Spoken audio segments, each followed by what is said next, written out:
Breaking news చూస్తున్నాం. కేరళ రాజకీయాల్లో ఉద్రిక్త పరిస్థితులు నెలకొన్నాయి. మాజీ ముఖ్యమంత్రి విజయ్ నివాసం వద్ద ఈడీ అధికారులు నిర్వహించిన సోదాలు తీవ్ర ఉద్రిక్తతకు దారితీశాయి.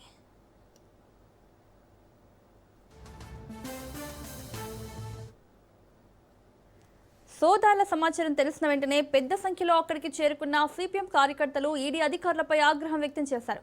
నిరసనకారులు రాళ్లు, ప్లాస్టిక్ సీసాలు, హెల్మెట్లు విసురుతూ ఆందోళనకు దిగడంతో పరిస్థితి ఉద్రిక్తంగా మారింది.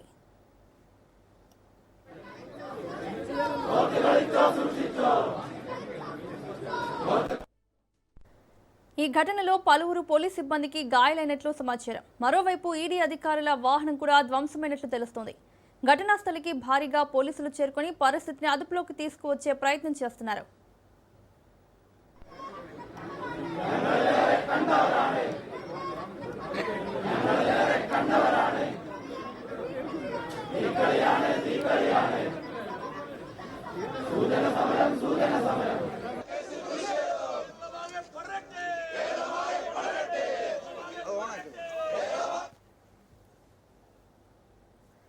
ఈడీ సోదాలు అనంతరం చోటు చేసుకున్న ఘర్షణ కేరళ రాజకీయాల్లో తీవ్ర చర్చనీయాంశంగా మారింది.